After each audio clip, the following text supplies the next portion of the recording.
Hey everyone, and welcome back for another deep dive with us. Today we're going to be taking a closer look at something pretty interesting, Russia's growing role in higher education in Africa. Mm. We've got a lot of research lined up for you guys, news articles, expert It's opinions. a fascinating topic for sure. Yeah, and I think our mission here is to really try to unpack, how Russia is really stepping onto the scene here, Right. what their goals are, and what this means for African nations and institutions and everybody involved, really. You know what I find really interesting is that Russia isn't just dipping their toes in the water here. They're really going all in. Yeah. It seems like they have a very deliberate plan to expand their influence through education, especially with these big scholarship programs they're developing. Yeah, that's one of the things that really caught my eye, too, Right. was this Russia-Africa higher education action plan they've put together. And they've even had, these big ministerial conferences, like the one at Sirius University, where they release these joint statements about increasing student exchanges and different kinds of partnerships. Yeah, and if you look at the broader context, I think this is all part of Russia's strategy to strengthen its relationships in Africa and boost what's often called its soft power. So not just about education then, but also about global influence. Exactly. Okay, so I did notice that they're increasing the number of scholarships for African students to study in Russia. It's going from 4,746 to 4,816 state-funded spots. Right.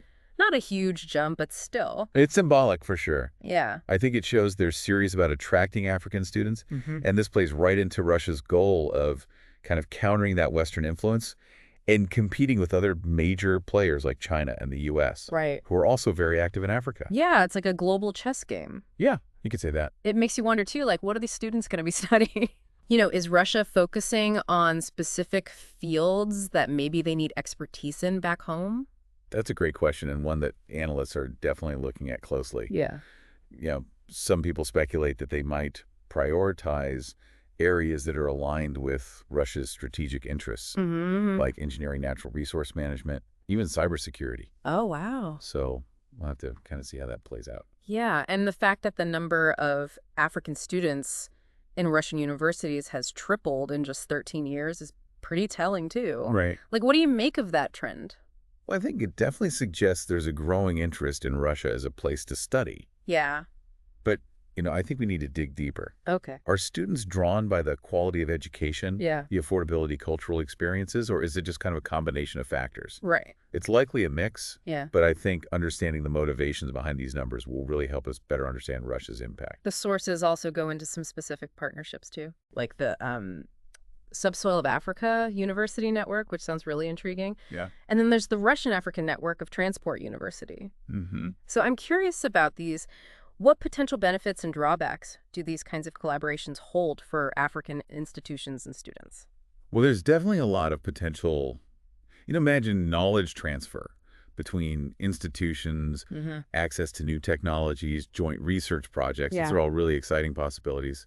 It could mean more resources and opportunities for African universities and a chance for students to really broaden their horizons. So potential upsides for African institutions and students. Yeah. But I have to ask, is it all sunshine and roses?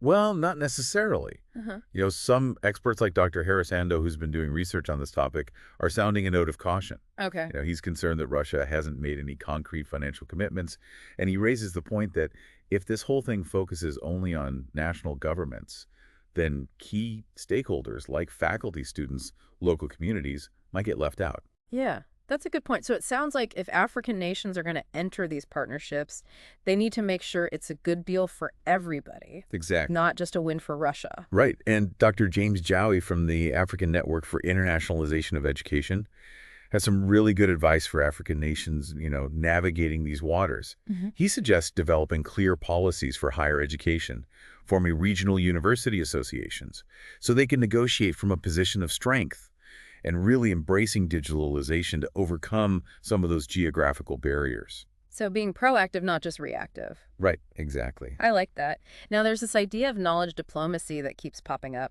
Yeah. And I'm guessing it's more than just, sharing textbooks. Yeah, it is. Think of it like a kind of soft power like we were discussing earlier. It's about using educational and cultural exchanges to really build relationships and influence perceptions. It's kind of a long game. Hmm. You're investing in the future by building goodwill and understanding. So Russia is basically hoping to improve its image and strengthen ties with African nations through these educational initiatives. It's a big part of it, yes. Yeah. But it gets complicated because Russia's recent actions, particularly the war in Ukraine, have definitely taken a toll on its global reputation. In fact, they actually dropped in the 2024 Global Soft Power Index. Yeah, I was going to bring that up. Does this mean Russia's knowledge diplomacy is doomed to fail?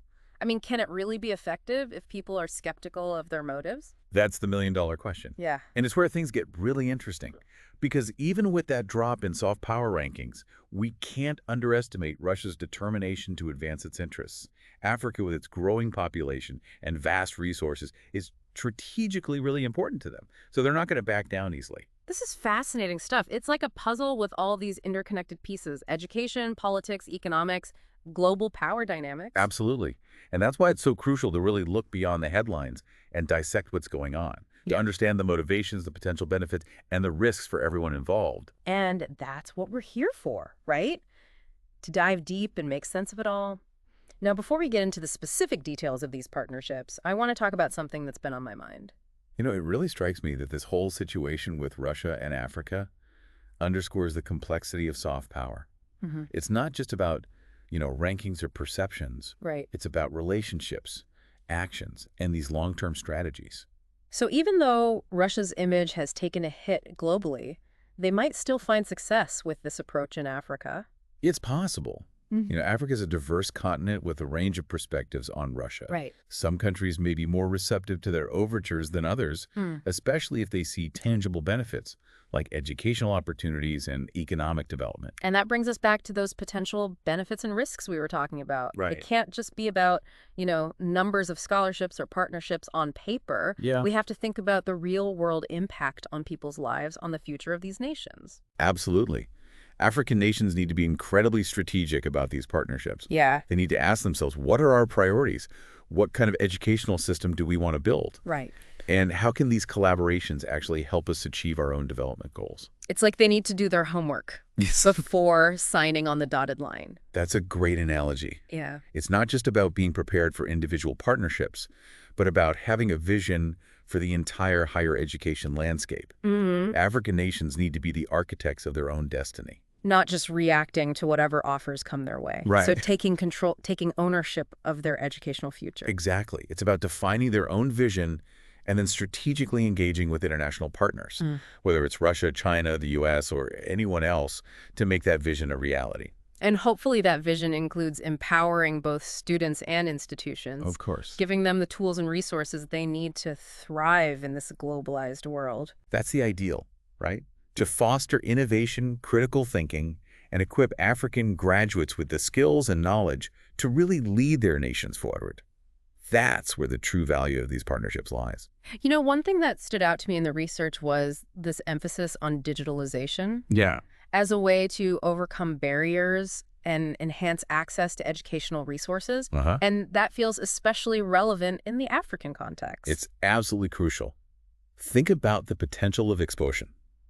Digital technologies can connect students and institutions across vast distances, provide access to world-class learning materials, and even foster collaboration between researchers and academics across borders. It's almost like breaking down the walls of the traditional classroom. Yeah. And opening up a world of possibilities, especially for students in remote areas or with limited resources. That's the power of technology, and that's why it needs to be a central part of any forward-looking educational strategy.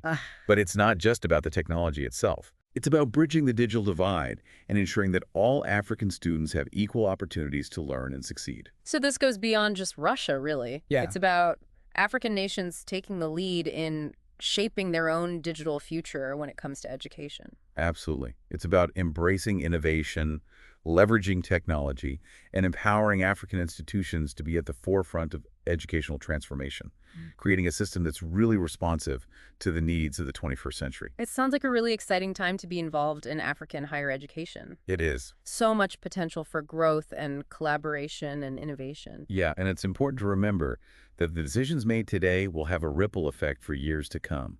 This is where the future of African higher education is being shaped. It's like a call to action, then. It is. It's a call for African leaders, educators, and students to step up and shape their own educational destiny. Absolutely. And it's a call for the rest of the world to support them in this endeavor, to be partners, not patrons, to collaborate, not dictate. Because ultimately we all benefit from a stronger, more vibrant African higher education system, right? Absolutely. The world has so much to learn from Africa, and fostering educational exchange can only enrich us all. Now, before we wrap up, there's one more piece of the puzzle I want to bring up. The sources mention Russia's membership in the BRICS group, Okay. which now includes several African nations. How does that fit into the picture? That's a really important point. The BRICS bloc, Brazil, Russia, India, China, and South Africa represents a growing challenge to the existing global order, which is often seen as dominated by Western powers. Okay. By strengthening ties with African nations through BRICS, Hmm. Russia is also advancing its geopolitical goals and kind of seeking to reshape that balance of power. So it's not just about, these bilateral relationships between Russia and individual African nations, Right. but also about these broader geopolitical alliances and power dynamics. Precisely. Russia's actions in Africa really need to be understood within this complex web of international relations and all these competing interests. Wow.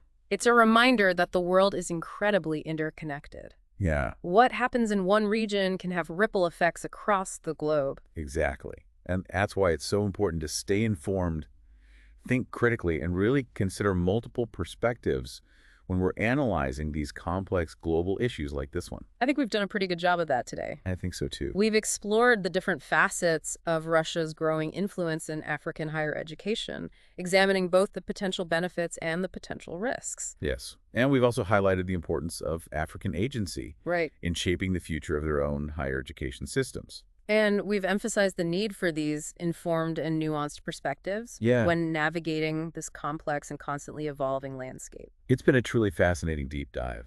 It has. But before we go, I have one final thought-provoking question for our listeners to ponder.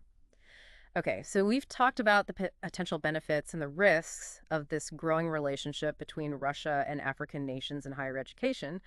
And we've also really emphasized how important it is for African nations to, take the lead in shaping their own educational future. So here's the question I want to leave you with. How do you see this all playing out in the long run? What role should African nations play in making sure that this relationship really benefits them and empowers their people? I think that's the million-dollar question, isn't it? Yeah. It's a real balancing act. Yeah. On the one hand, African nations need to be open to this collaboration. Right. But on the other hand, they also need to be fiercely protective of their own interests and their autonomy. Mm-hmm. They can't just be passive recipients. Yeah. They need to be active and discerning participants. So finding that sweet spot between cooperation and, really being self-determined. Exactly. It's all about strategic engagement, weighing those potential benefits against the risks, and making really informed decisions that put African nations in the driver's seat. Mm-hmm. They need to define their goals, prioritize their needs, and just make sure that these collaborations are truly contributing to their development aspirations. It makes me think about the individual students, too, Yeah, who are at the heart of this whole thing. of course. So what advice would you give to a young African student who's maybe considering studying in Russia? Oh, that's a great question. Like, what factors should they weigh? Well, I'd say do your research. Yeah. Go beyond those glossy brochures and talk to other students who have actually studied in Russia. Yeah. Well, What was their experience really like? Think about your own academic goals, Mhm. what you want to do for a career, and how studying in Russia might align with those things. And consider those cultural aspects, too. right. Are you prepared for a different language, a different climate, a different way of life? It's a big decision. Absolutely. Not one to be taken lightly. And it's not just about that individual student either. Right. It's about what they can bring back to their communities and their countries. It's about knowledge transfer, building those bridges, and contributing to the development of Africa as a whole. Well, I think we've given our listeners a lot to think about today. I hope so. We've really explored the complexities of Russia's growing influence in African higher education. Yeah. We've unpacked potential benefits and the risks. Uh-huh. And I think we've really highlighted how important it is for African nations to be leading the way in shaping their own educational futures. Absolutely. We've only just scratched the surface here. Yeah. This is an ongoing story, one that will continue to unfold in the years to come. Yeah. And it's definitely a story worth following closely. Absolutely. Well, thanks for joining us on this deep dive. It's been a pleasure. We hope you found it informative and thought-provoking. And until next time, keep exploring, keep Keep questioning and keep diving deep with us.